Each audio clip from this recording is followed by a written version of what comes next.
Good morning, Ignatius speaking. Hi, Ignatius. It's Morven calling from Stafford Long. How are you doing?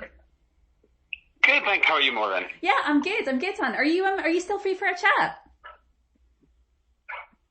Sorry? Are you still free for a chat today?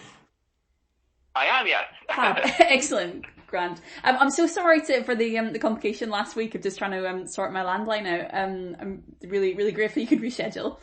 That's fine. So if you've got the time to do it today, hun, if I just go through a couple of bits of housekeeping with you before we start.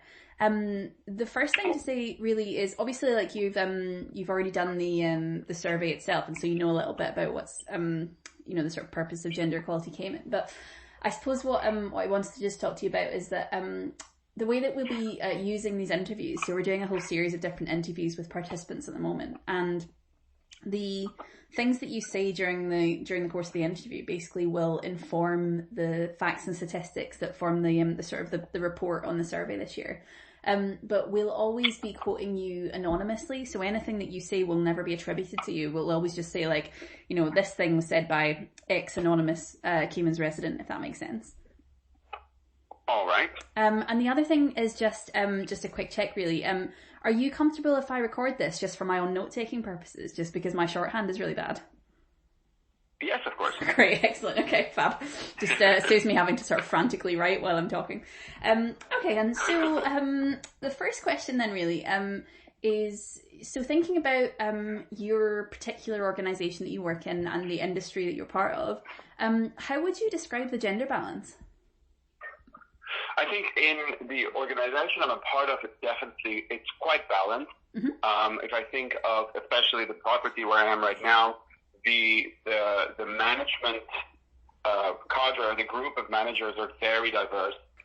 It's very much balanced between both male and female here specifically, and then especially in culinary as well, I've worked with the brilliant chefs. Majority of them actually were women. Okay. So that was especially because I think culinary has always had a bit of a bad reputation when it comes to, because it was kind of a male-dominated area for such a long time. Yeah. However, I don't feel like recently that especially with the Me Too movement coming in a few years ago, that definitely helped. I know we do a festival called Kids Cookout here, and we had Dominique Cran the first year that movement really took flight, and it was amazing the amount of support that she received, and just from all the cooks here, how it completely changed their perception of where you can go. It's not just, for example, because within the company currently there's very few executive female chefs within the Ritz-Carlton, but that is slowly changing. Okay. And then I think within the industry itself, yes, I think it's taking a lot of time, but it is changing for the better for sure, because before it was very, very male-dominated, but now you're seeing, especially through Michelin, you think about Claire Smith in the UK, who has become one of the first female Michelin star chefs in Great Britain specifically. Yeah. That is kind of groundbreaking, and it's changing people's perception as well about, because before it was, especially think back to like Escoffier's days, it was women cook for their husbands, but not professionally. That's the mentality, and that's for sure changing. Yeah. It's so interesting. I'm very much outside of the sort of catering sector myself. Like I don't tend to work with clients in that sector, so I don't know the sort of ins and outs of it. Do you have any sort of perception of why that is the case? Like why there's a sort of perception of women cook at home but not in the workplace? I think it was always that comes from like years and years ago, the mentality of the woman's role is to cook for her husband, that type of extremely backward mentality where it was kind of the male is the breadwinner in the family, where it was still a traditional male-female family. However, that has changed. Yeah.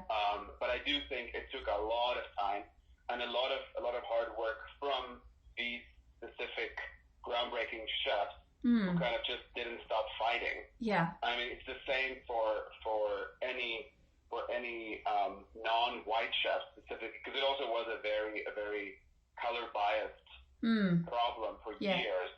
If you think it was Europe was separate. The US was separate. Yeah. Asia was separate, where it's become a lot more unified, I think.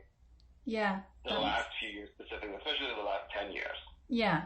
Okay. And would you say then, because you mentioned it before about someone in the UK as a Michelin chef, would you say that your field is quite influenced by international developments then, in terms of in terms of role models and things like that?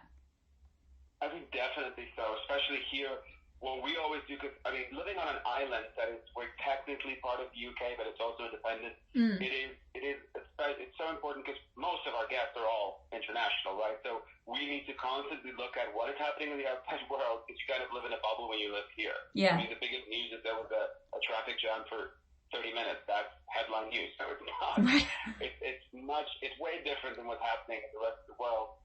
So we need to constantly see what is happening and how can we keep up with that. Yeah. And I mean, not just with trends in food, but like the trends in the workplace specifically. Yeah. Because we look at, especially, luckily the Ritz-Carlton the company is very much about promoting diversity. Yeah. And I feel like especially here, not only do we have like a vast amount, we have more than 50 cultures in one hotel. And there's also a lot of different balances of different types of people. But I think it is only throughout, probably, like I said, the last 10 years, it's become kind of, people were very much focused in their own little sections or their own areas, and now it's kind of, people are starting to look around, realizing what's happening in other areas of the world. Yeah. And it's become kind of like a movement, basically. Okay. Yep, that makes sense. Okay, Han. So the next question from me really is, just thinking about your experience as a professional, what's been your personal experience of gender equality like? Would you say that, I suppose thinking hypothetically, if there's a woman in exactly the same position as you, a same level of experience as you, would you say that across the sort of course of your career that you would have fair and equal access to opportunity and chances to progress? I think I've definitely seen, not in this property, not in this company, that it was not the case. Okay. Because it is not, I've worked in places where the first question that somebody was asked was, are you planning on having a family? And if it's a woman, immediately they get kind of pushed to the side, because then I mean, as an employer, they just think about the money and think of, well, this person's not going to be able to work for a few months because she's going to go on maternity leave. Well, I mean, maternity leave is still a thing, but that aside, it definitely, before I came to the Ritz-Carlton, it's much harder for a woman to excel in culinary and to kind of move up faster through the ladder, even though she does the same amount of work. This is probably an independent hotel. Like, I think Marriott itself has also changed that a lot. And luckily, because they're acquiring more and more hotels every year, it's kind of influencing how those hotels run. Yeah. And how it affects their equality as well. Okay. Yep. That makes sense. And do you feel like, thinking about your career, do you ever feel like you've been personally, and we'll talk about both sides of this, do you ever feel like personally you've been disadvantaged or discriminated against in the workplace because of your gender? No, definitely not. I think it's much easier if you walk in, for example. With the Me Too movement, it was very interesting because I asked a lot of my coworkers, for example, about sexual harassment, and 9 out of 10 times there was never a man that said he's been sexually or felt like he's been sexually harassed. It was always a woman. Yeah. So I think we as men, it's a lot. You have it a lot easier than it takes for a woman to work in the workplace without feeling discriminated, harassed, or just judged for the way that she looks. Yeah, absolutely. Can I just ask, Han, what particular sort of role are you in? Are you in a role in the kitchens, or are you? Yes. I'm a sous chef. Okay. In a kitchen that does. It's the busiest kitchen on property. So, and currently we're a group of 4, which out of 3 of us are men, and there's 1 woman. My previous executive chef in the same kitchen was a woman. Okay. Who just actually left the company for personal reasons. But, so I'm currently in a management role. Been on this property for 6 years now. Yeah. So, and then before this, I worked for another Ritz-Carlton in the U.S. Yeah. Okay. So if you're just thinking, and just sort of in terms